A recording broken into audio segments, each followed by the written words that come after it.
수요일 오전 예배 오신 여러분들을 축복합니다. 날씨가 오늘은 좀 풀렸죠? 네. 모자를 안 써도 머리가 춥지가 않네요. 자, 옆에 있는 분들에게 참 잘 오셨습니다. 지난 25일 성탄 감사 예배를 드렸는데 성탄의 그 기쁨을 잊지 않고 계속 마음속 깊이 간직하기 위해서 메리 크리스마스 앤 해피 뉴 이어 인사합시다. 시작. 메리 크리스마스 해피 뉴 이어. 그래요. 여러분들 이제 크리스마스 그러면은 송년이 또 떠오르죠.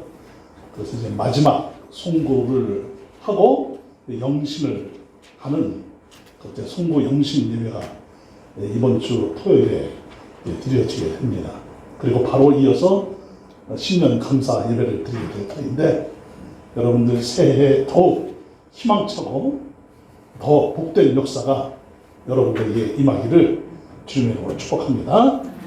자, 그런데 우리가 사는 세상은 참 험난하지요. 하지만 이런 세상 속에서 하나님이 우리를 늘 구원하시고 함께 하시고 하나님의 위대한 역사를 이루시면서 하늘의 복으로 우리에게 함께 해주신 줄 믿습니다. 자, 오늘 말씀을 보십시다. 오늘 말씀은 시편 69편으로 가도록 하겠습니다.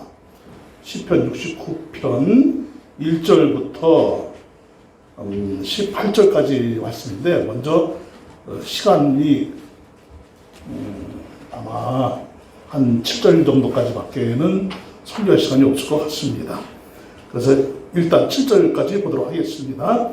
자, 제목입니다. 나를 세상 수렁에서 건지소서. 나를 세상 수렁에서 건지소서. 1절 하나님이여 나를 구원하소서.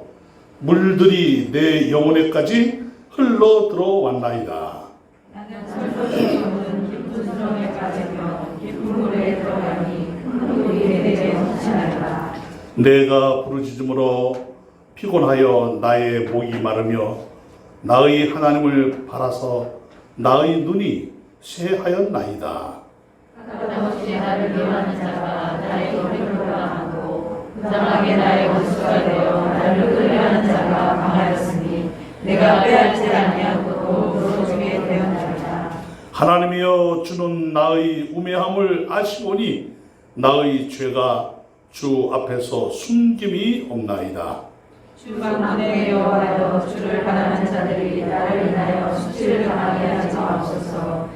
이스라엘의 하나님이여 주를 찾는 자가 나로 말미암아 욕을 당하게 하지 마옵소서. 다 같이 내가 주를 위하여 비방을 받았사오니 수치가 나의 얼굴에 덮였나이다. 아멘. 아멘. 자, 시편 69편은 시편 22편과 함께 신약 성경에서 가장 많이 인용이 된 시편이지요. 사복음서에 그리고 서신서에 시편 22편과 시편 69편이 많이 인용이 되었습니다. 특별히 누구의 순환에 대하여 인용을 했을까요? 예수 그리스도의 순환에 대하여 그리고 교회가 받는 고난에 대하여 인용을 한 것입니다.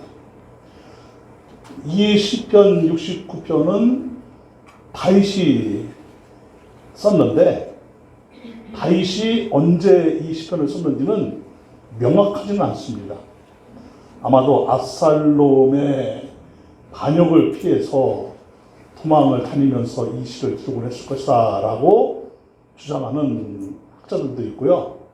솔로몬 왕이 왕으로 세워져야 되는데 왕으로 세워지지 못하도록 방해하는 세력이 있었습니다.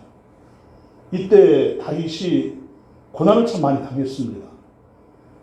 그래서 그때 아마 기록을 하지 않았겠나 이렇게 보는 학자들도 있습니다. 그런데 이리 보든 저리 보든 중요한 것은 뭐냐면 고난을 그렇게 당했는데도 너무나 심한 어려움에 봉착을 했는데도 악으로 그 고난을 갚지 않고 자기를 비방하고 자기를 음해하고 회방하는 사람들을 악으로 대항하지 않고 똑같은 이에는 이, 눈에는 눈 이런 식으로 대항하지 않고 끝까지 하나님을 신뢰하고 하나님께 맡기고 자신의 믿음을 지키고 자신의 자리를 지켰다라는 것을 보여주고 있는 것입니다. 고난을 당하고 어려움을 당할 때 마음을 지키지 못하면 마음이 병이 들지요. 상처가 마음에 파고들면 마음이 변질이 됩니다. 그래서 우울증에 걸리기도 하고 분노가 치밀어 오르기도 하고 자기의 마음을 다스리지 못하고 욱 하고 이제 올라오면 그 욱 하는 것 때문에 이를 한순간에 망치는 그런 일들도 일어나지요. 근데 대부분 사람들이 욱하는 거는 다 있나요, 없나요? 다 있죠. 예. 여러분들은 욱 해가지고 뭔가 일을 망친 그런 적이 좀 있습니까? 아마도 한두 번쯤은 혹시 있을 수는 있을 거예요. 욱하는 것 때문에. 자, 그런데 이 고난을 당하고 애매히 특별히 고난을 당하면 나는 잘못한 것도 없는데 나한테 왜 그러는 거야? 이러면서 욱 하다가 이제 더 악한 일을 하는 경우도 발생을 하죠. 그래서 이제 몇 부류의 사람들이 있습니다. 처음에는 이 죄악을 대항하다가 더 죄악 가운데 빠지는 사람들이 있고요. 악을 대항하다가 더 악해지는 사람들도 있고요. 처음에는 선하게 시작을 했어요. 그런데 내가 선한 일을 하는데 주변에서 나를 비방하는 거예요. 그래서 그 사람들과 대항하다가 더 악해지는 경우가 있어요. 그래서 선으로 시작했는데 결과는 악으로 끝나는 경우가 있고요. 나는 좋은 일을 하려고 하는데 주변에서 안 도와주는 거예요. 그래서 안 도와주는 것 때문에 상처가 돼서 그 좋은 일을 그만둬버리는 일도 일어나고요. 심지어는 주님의 일을 하는데 주님의 일을 하는 나에게 대하여 누가 나를 이상한 소문을 퍼뜨리고 뒤에서 모함을 하고 이러는 거예요. 그래서 그 사람과 대항하다가 주님의 선한 일을 시작해놓고 교회를 망가뜨리는 그런 일도 없잖아 일어나고요. 또 좋은 일을 주님을 위해서 하는데 아무도 안 도와주는 거예요. 그래서 마음에 상해버렸어요. 그래서 그냥 에이 내가 이렇게까지 내가 해야 돼? 이거 뭐야 이거 뭐 아무도 알아주지도 않고 그리고 그냥 포기해버리는 그런 경우도 있습니다. 자, 그런데 시편 22편과 시편 69편이 보여주는 것은 무엇입니까? 다윗이 우리와 성정이 똑같은 사람이에요. 똑같은 사람인데도 다윗은 그렇게 많은 어려움과 고난과 음모와 비방과 회방을 당했지만은 악으로 대항하지 않고 그리고 더 악한 그런 권력자로 변질되지 않고 끝까지 믿음을 지키고 하나님을 더 의지하고 하나님께 모든 것을 다 맡긴 다윗의 영성을 볼 수가 있습니다. 그래서 시편 22편과 이 시편 69편을 누구에 대한 순환시라고 하는 것입니까? 예수 그리스도에 대한 순환시. 고난을 당할 때 바로 예수님의 이 고난을 미리서 하나님께서 다윗을 통해서 보여주신 것이다. 이렇게 보고 있는 것입니다. 자, 다윗은 지금 어떤 상황에 놓여 있습니까? 자, 1절을 한번 보도록 하십시다. 1절 시작. 하나님이여 나를 구원하소서 물들이 내 영혼에까지 들어왔나이다. 하나님이여 할 때는 벌써 뉘앙스가 어떻습니까? 지금 좋은 상황이라는 거예요? 어려운 상황이라는 거예요? 상황이 굉장히 지금 어렵습니다. 하나님 나 좀 도와주세요 하는 그런 의미인 거죠. 하나님이여 하나님이여 하면서 나를 구원하소서 물들이 어디까지 흘러들어왔나이다? 내 영혼까지 흘러들어왔나이다. 물들이라는 말은 이 마임이라는 히브리어인데, 이 마임이라는 히브리어는 아주 극심한 어려운 상태, 내 힘으로는 도무지 막아낼 길이 없는 그런 상태, 도무지 이 어려운 상황을 극복할 능력이 없고 극복할 수 있는 힘이 보이지 않아요. 이런 상황을 비유적으로 마임, 물들이 내게 덮쳤다, 이렇게 이제 히브리 문학적으로 표현을 하고 있습니다. 왜냐하면 이것은 히브리인들이 살고 있는, 바로 이스라엘 백성들이 살고 있는 유대 지역의 지형을 잘 보여주고 있는 것이거든요. 우리나라처럼 산도 있고 계곡도 있고 그렇습니다. 이 유대 지역, 이 광야에 가게 되면. 그런데 골짜기도 무지하게 깊고, 그런데 문제는 나무가 없어요. 풀도 별로 없어요. 물이 흐르질 않아요. 물이 있는 골짜기가 가끔 있기는 있지만 웅덩이 같이 조금 물이 모여 있는 그런 곳이 좀 있고요. 그 주변에는 나무들이, 크지 않는 작은 나무들이 몇 그루 정도 이렇게 자라고 있습니다. 그러면 짐승들이 거기 와서 물을 먹고 가고, 또 도망자들이 피해서 그런 곳에서 살고, 그리고 이제 또 다른 곳으로 옮겨가고 그러는 곳이기도 합니다. 그런데 이스라엘에 혹시 여행을 가보신 분들은 알겠지만은, 이스라엘 지역을 이제 여행하다 보면은 가끔씩 이렇게 한 길에, 길 옆에 잣대들이 꽂혀 있는 곳을 봅니다. 예, 둥근 이제 이 막대기인데 길 옆에 이렇게 꽂혀 있어요. 분명히 저거 누가 보더라도 자예요. 수치를 재는 거예요. 저게 뭐냐 했더니 이제 가이드가 알려주더라고요. 저게 이스라엘 백성, 이스라엘 지역은 이 비가 오면은 물이 안 스며든대요. 워낙에 이 땅 자체가 딱딱하고 모래지역도 아니고 그렇기 때문에 물이 이제 차오른다는 거예요. 비가 오면은 물이 차오르는데, 문제는 이게 수로시설이 없어요. 왜 수로시설이 없을까요? 비가 많이 안 오니까. 그런데 비가 한번 내리면 어떤 경우에는 폭우가 쏟아진대요. 폭우가 쏟아지게 되면 물이 차오르는 거예요. 갑자기 물이 차오르는 거예요. 물이 차오르는데 한 30분, 1시간 정도 차다가 금방 빠져버리는 거예요.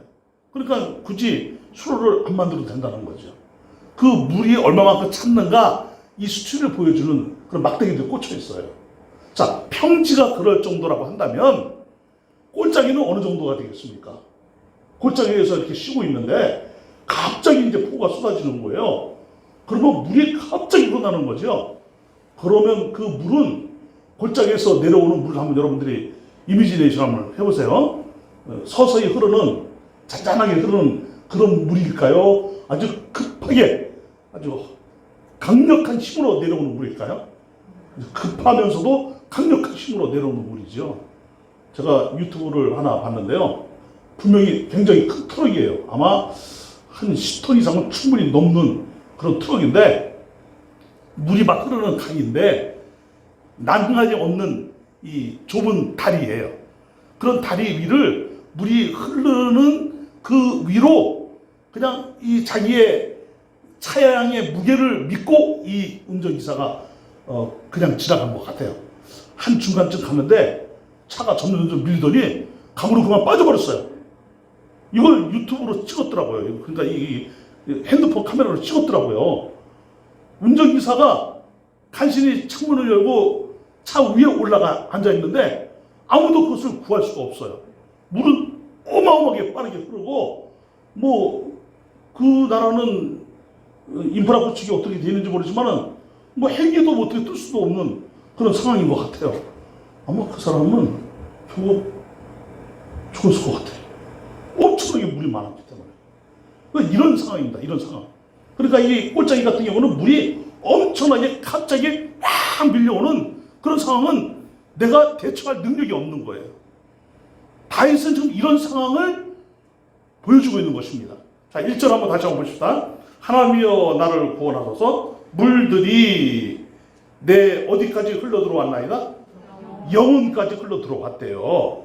자, 그래서 2절에 보니까 시작. 나는 설 곳이 없는 깊은 수렁에 빠지며 깊은 물에 들어가니 큰 물이 내게 어떠하나이다?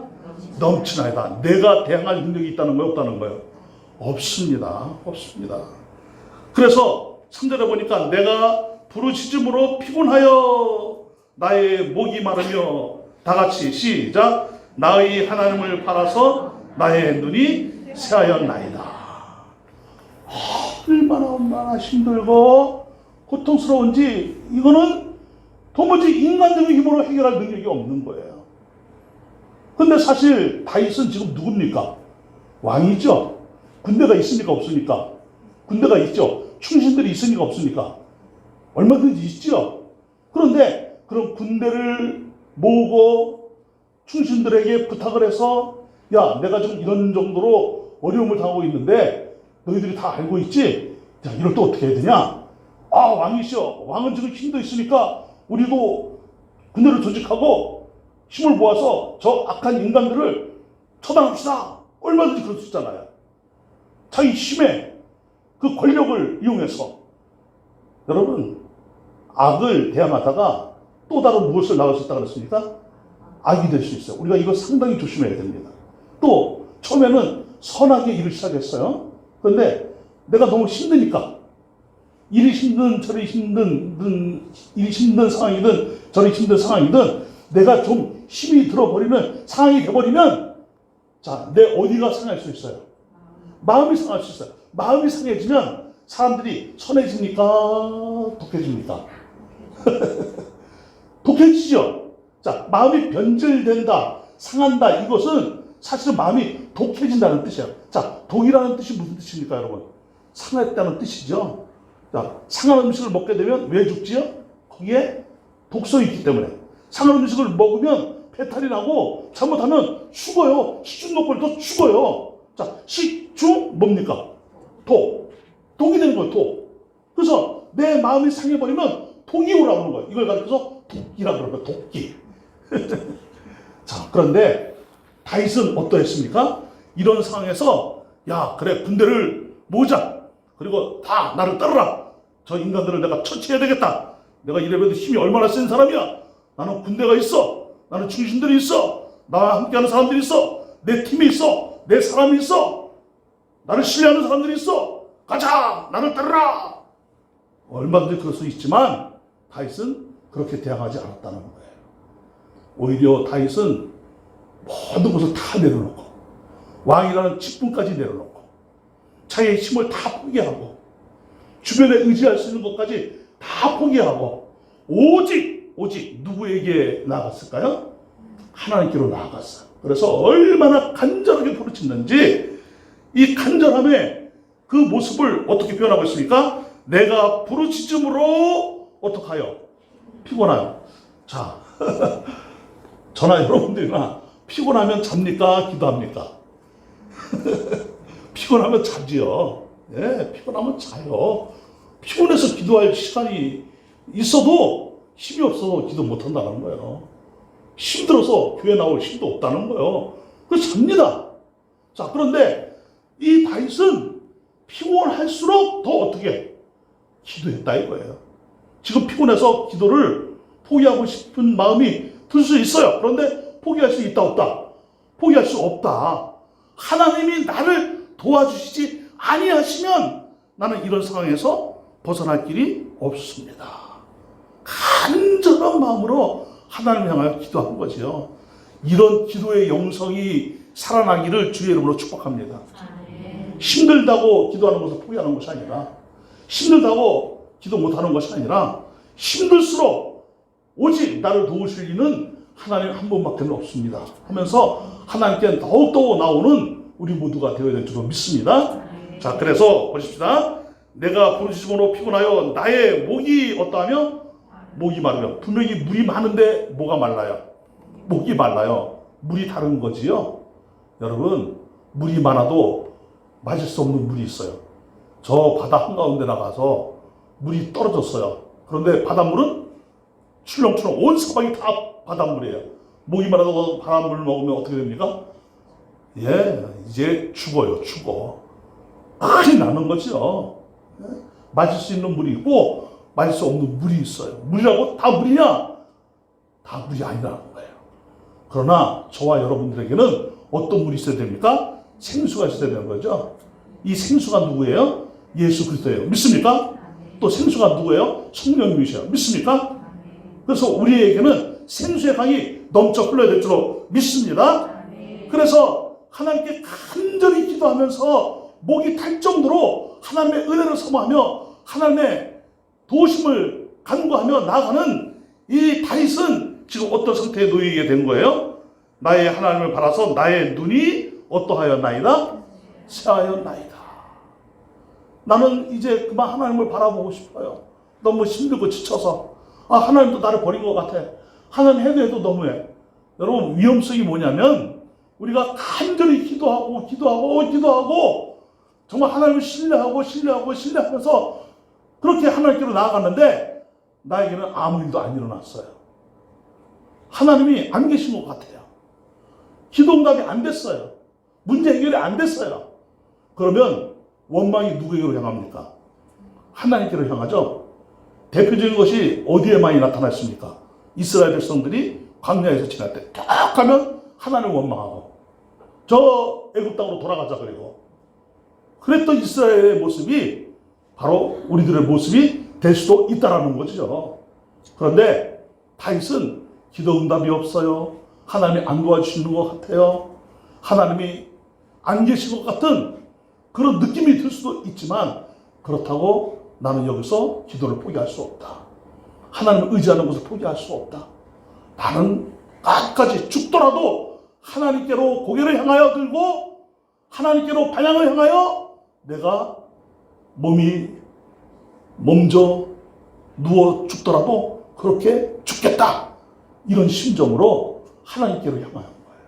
그랬더니 그 표현을 어떻게 했습니까? 내 눈이 하나님을 바라고 있는데 어느 정도로 눈 상태가 될 정도로 바라고 있었다는 것입니까? 눈이 새하여질 정도로. 자, 이런 영성이 우리 모두에게 있어야 될 줄로 믿습니다. 하나님께로 간절히 바라고 또 바라는 이런 영성. 자, 그런데 우리는 세상에 이 풍요로운 것들이 많은 그런 시대 속에 살면서 하나님의 은혜를 바라기보다는 세상의 권력의 힘, 돈의 힘, 그래서 돈 때문에, 권력 때문에, 세상의 것 때문에 누구에게로 나오는 것을 포기할 때가 많이 있습니까? 하나님께로 나오는 것을 포기할 때가 많이 있다는 거 아닙니까? 물론 이 수요일 오전 예배에 나오신 분들은 다 그런 분들이 아니라고 믿습니다. 물론 수요 예배에 안 나왔다고 해서 또 다 세상을 바라는 사람들은 아닌 것이 또 분명합니다. 중요한 것은 우리가 항상 누구를 바라봐야 된다는 거예요? 하나님을 바라봐야 된다는 거예요. 자, 이 다윗의 모습을 통해서 하나님이 누구의 모습을 보여주고 있는 거예요? 예수 그리스도의 모습을 보여주고 있는 거예요. 믿습니까? 예수님이 얼마나 많은 모함을 당했습니까? 배척을 당하셨습니까? 욕을 당하셨습니까? 실어버림받을 당하셨습니까? 미움을 당하셨습니까? 예수님을 대놓고 예수님을 비방하고 예수님에게 나쁜 짓을 행하는 수많은 사람들이 있었어요. 그러면 예수님은 지금 어떤 힘이 있어요? 예수님은 완전한 인간이시자 동시에 완전한 하나님이셔요. 믿습니까? 예수님이 인간의 몸을 입고 이 세상에 오셨다고 해서 하나님의 능력이 예수님에게서 없어졌습니까? 아니에요. 예수님이 아가로 있을 때에도 완전한 하나님이셨어요. 믿습니까? 예수님이 저 피해 다니실 때에도 저 애국까지 부모님에게 업혀서 도망을 갈 때에도 완전한 하나님이셨어요. 믿습니까? 예수님이 자라나는 그 어린 시절도 완전한 하나님이셨어요. 믿습니까? 예수님이 사역을 하실 때 수많은 사람들에게 배척을 당하고 욕을 당하시고 수치를 당하시고 비방을 당하시고 모욕을 당하시고 따돌림을 당하시고 그럴 때에도 예수님은 언제나 하나님이셨습니다. 믿습니까? 그러면 하나님의 능력으로 그 사람들을 한순간에 다 처치할 수 있는 능력이 있어요, 없어요?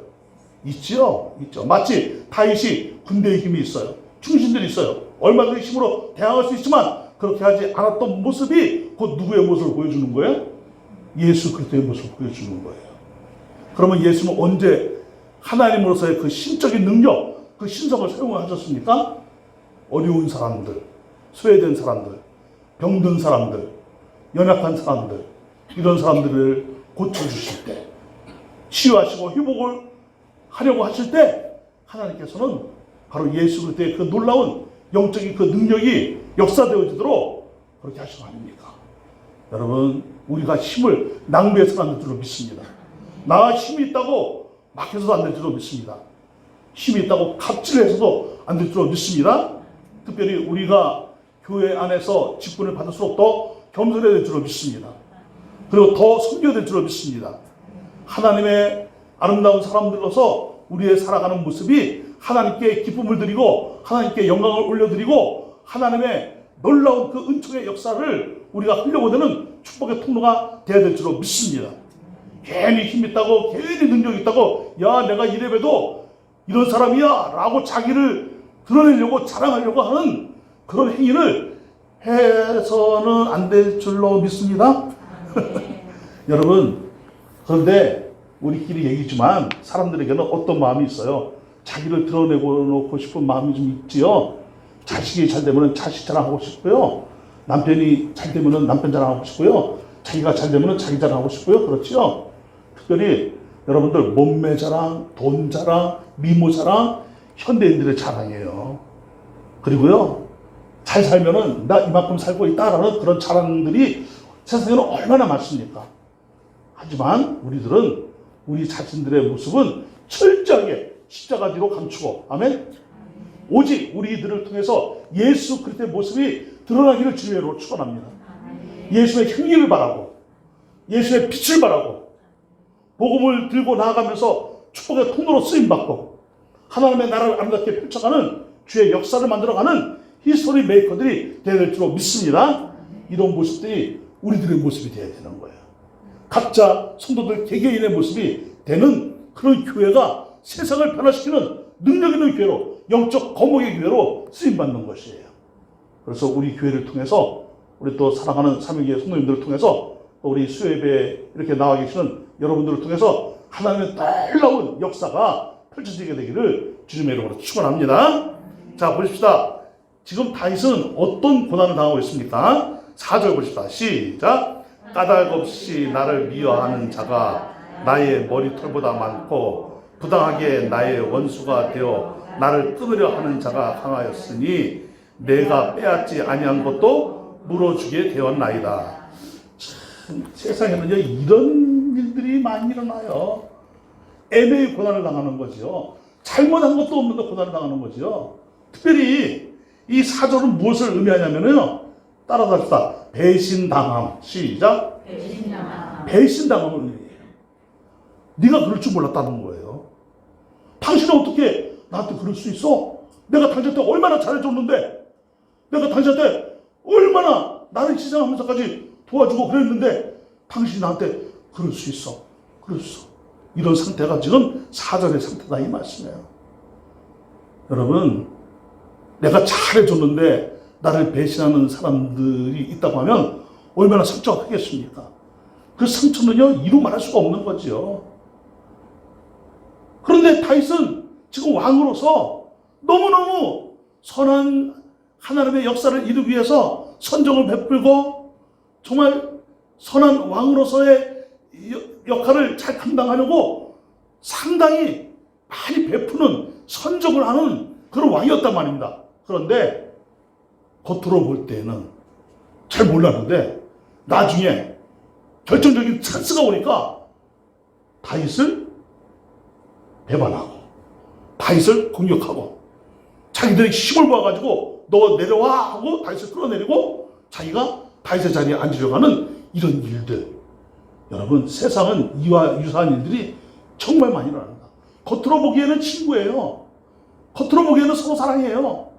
겉으로 보기에는 술 친구, 같이 식사도 카페 가서 커피도 마시고 하루 종일 하하하 하고 웃고 다니고, 그리고 어디 놀러도 다니고 둘레길도 걷고, 그리고 어디 멀리 가서 한 1박 2일, 2박 3일 여행도 같이 다니고 이랬던 사람이에요. 그런데 어느 날 그가 나를 이용하고 있는 거예요. 어느 날 그가 나를 모함하고 있는 거예요. 얼마나 상처가 되겠습니까?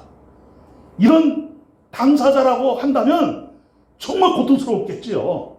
그런데 다윗은 이런 상황을 자신이 경험한 거예요. 이랬을 때 다윗은 너희들이 어떻게 그럴 수 있어? 그럴 수 있어? 이렇게 나오지 않았다는 것입니다.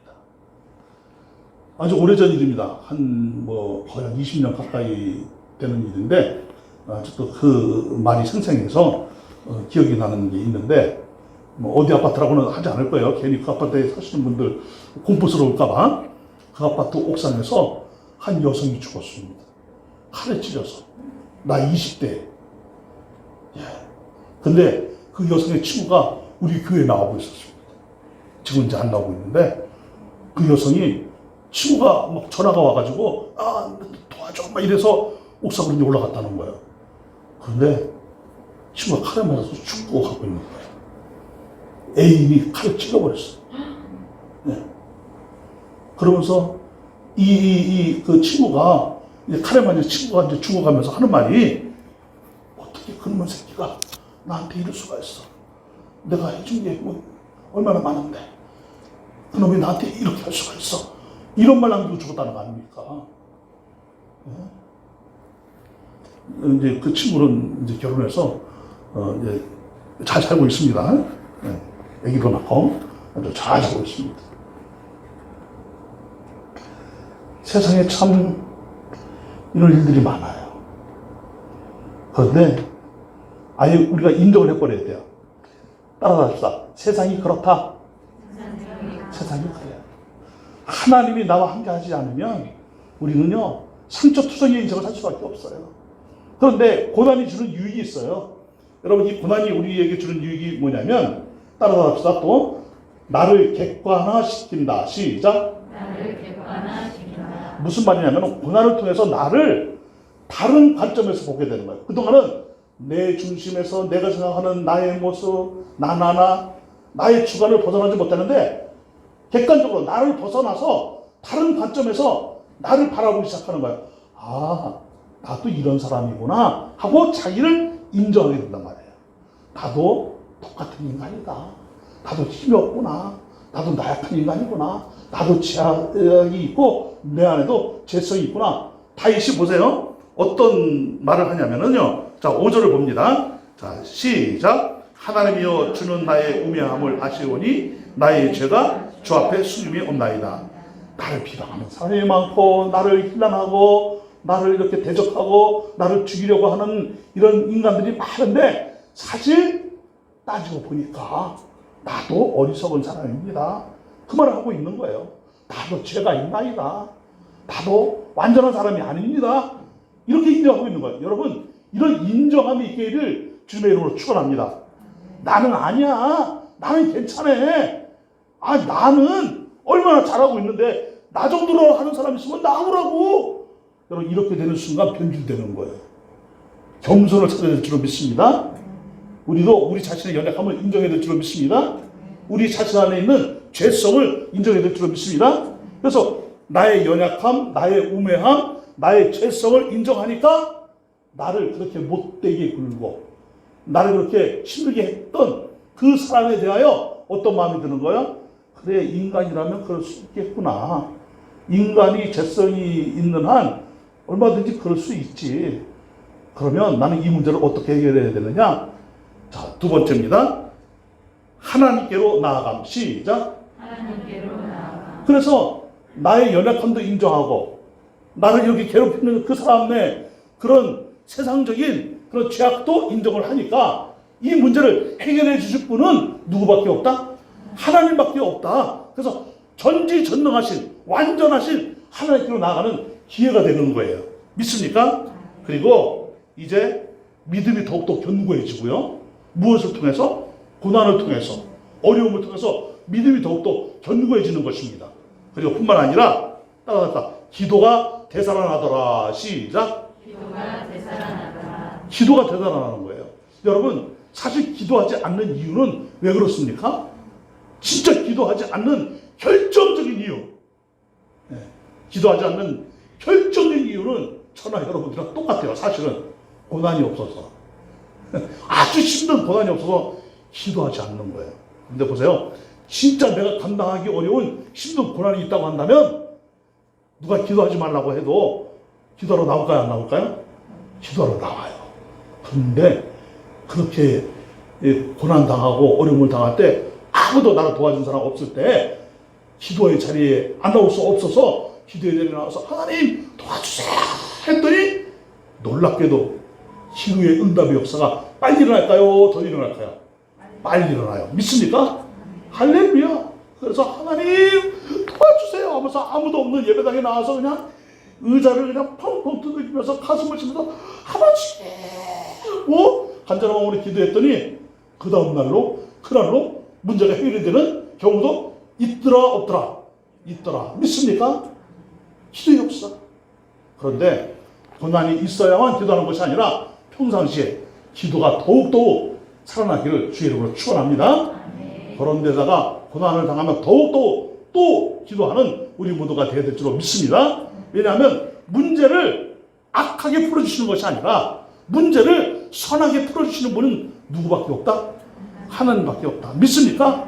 이 인간은 문제를 풀기는 푸는데 또 다른 악으로 문제를 푸는 경우가 허다합니다. 그래서 원수가 무엇을 낳고? 원수를 낳아요. 그래서 분명히 원수를 처단했어요. 그랬더니 내가 누구의 원수가 되는 거예요? 처단한 그 자식의 원수가 또 되는 거예요. 내가 처단한 그 원수가 있었는데 그 원수의 자식이 있었걸랑요. 그 자식이 이번에는 또 누구를 원수 삼는 거예요? 나를 원수 삼으면서 있다는 거예요. 그게 중국령 아닙니까? 중국령 아시죠? 네. 어느 날 원수가 자기 집에 쳐들어왔어요. 그래서 엄마도 죽이고 자기 집에 있는 모든 사람을 다 죽여버렸는데 자기는 마루 밑으로 숨어 들어가서 찾지 못하고 근데 꼭 찾지 못할 때 그 위에까지 오죠. 서성거리고 막 있다가 없는가며? 이러고 이제 가버리잖아요. 그 다음에 이제 죽은 엄마를 붙잡고 엄마 아빠 막 이러면서 막 울다가 이제 눈물을 닦고 이제 그 다음에 어디를 찾아갑니까? 산속에 도사를 찾아가요. 도사를 찾아가서 도사님 저를 제자로 박아주시옵소서. 그러면 도사가 나옵니까? 안 나옵니까? 안 나와요. 도사님 그러면 이 시끄러워 못 사겠네 그러면서 이제 도사가 딱 나와서 내 눈을 보니 살기가 있어. 내 제자가 될 수 없느냐 이러고 또 들어가요.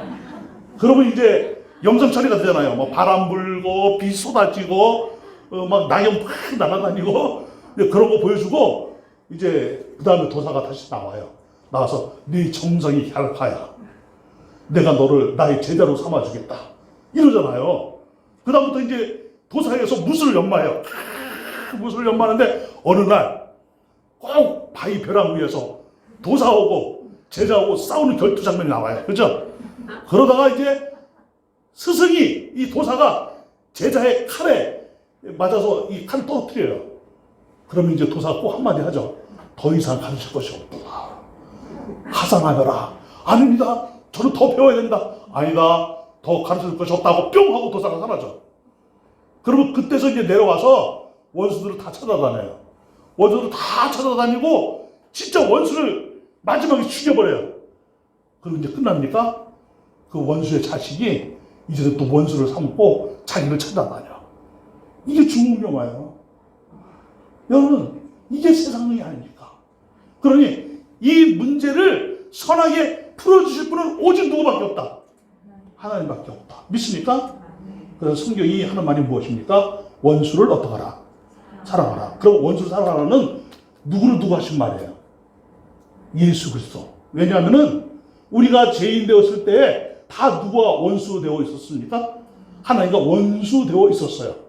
하나님과 원수 되어 있을 때 예수님께서 자기의 몸을 버려 피 흘려 십자가에 죽임을 당하심으로써 그 피를 보고 하나님이 우리의 원수됨을 다 용서하시고, 그죠?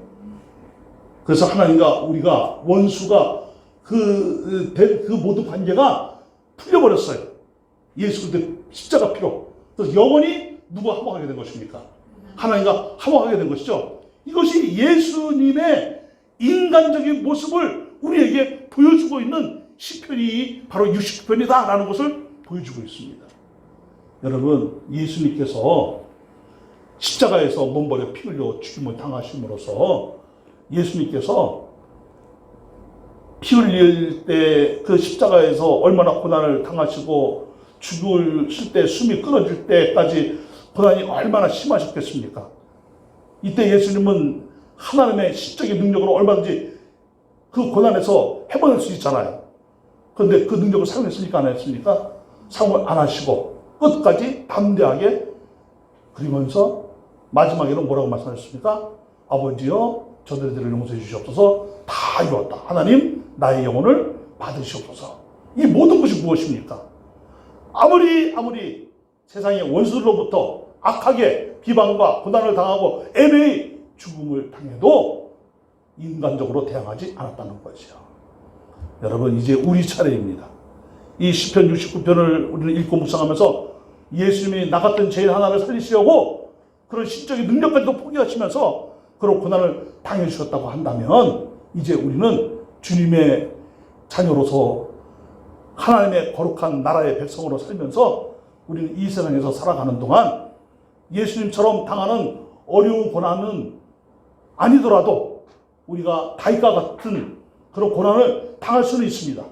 그럴 때 우리는 다윗이 예수님의 모습을 보여준 예수님의 그림자라고 한다면 저나 여러분들이 고난을 당할 때 그래서 참고 이기며 오히려 악으로 대항하는 것이 아니라 오히려 더 악해지는 것이 아니라 그것을 다 뒤로하고 전지전능하신 하나님께 나와 무릎 꿇고 간구하며 기도하면서 하나님께 맡기고 선하게 문제를 풀어간다면 우리는 누구의 그림자로 살아가는 거예요?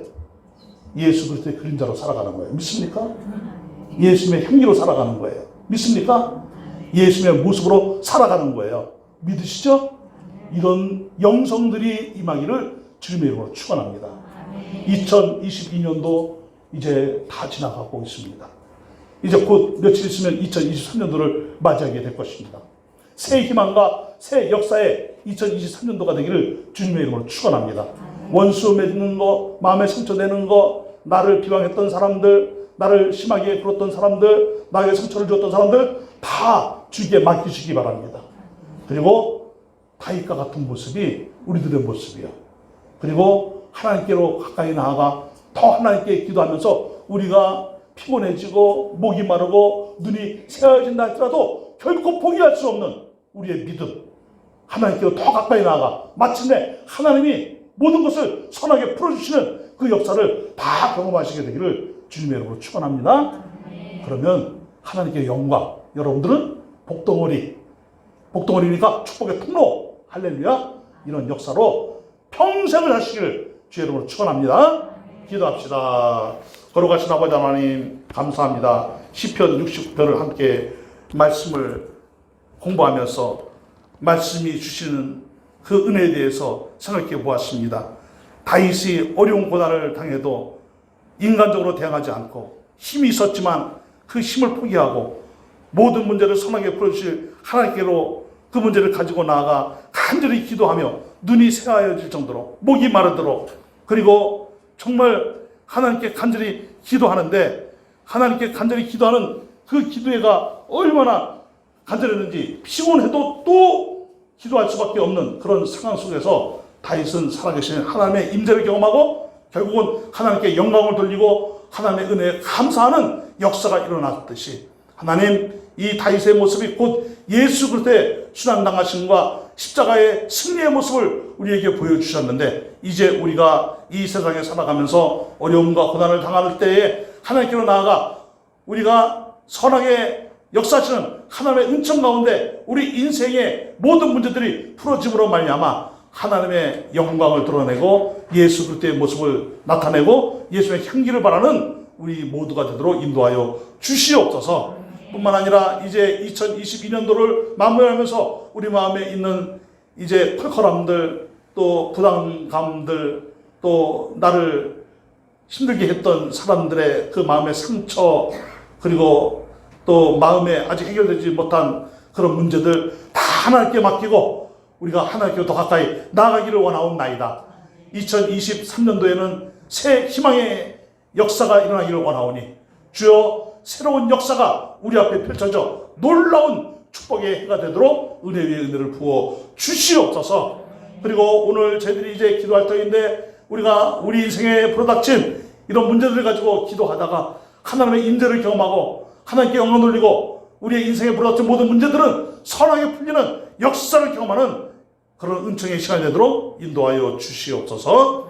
감사를 드리옵고 예수님의 이름으로 기도드리옵나이다. 아멘. 아멘. 우리 옆에 있는 분들에게 이렇게 축복합시다. 우리 평생 아름다운 관계로 살아갑시다. 시작. 서로에게 힘을 빼고 비방하고 뒤에서 막 숨거리고 모함을 하고 배실 때리는 그런 일들은 절대로 단 한 건도 일어나지 않게 되기를 바랍니다. 서로에게 힘이 되고 기쁨이 되고 감동이 되는 그런 아름다운 관계들이 되시길 바랍니다. 대신 우리는 함께 기도의 자리에 있고 함께 우리는 모든 문제를 선하게 풀고 하나님의 역사를 이 땅에 이루어가는 아름다운 동역자들이 되야 될 줄로 믿습니다. 여러분들 그리고 이제 이 시간 기도할 때 여러분들이 간구하는 모든 기도도 다 응답되기를 주님의 이름으로 축복합니다. 하나님 문제를 풀어주시는데 선하게 풀어주십니다. 믿습니까? 하나님 내 인생에 부닥친 모든 문제들을 가장 선하게 풀어주시옵소서. 주여 세워 외치고 기도합니다. 시작. 주여 주여 주여. 하나님 아버지 감사합니다. 저희들이 간절한 마음으로 기도합니다. 이 수요일 시간에 나와서 기도하는 우리의 모든 간구하는 기도가 다 응답되기를 원하옵나이다. 선하게 풀리기를 원하옵나이다. 그래야 하나님께 모든 영광 올려지기를 원하오니 주여 역사하여 주시옵소서. 성령님 인도해 주시옵소서. 주여 도와주시옵소서.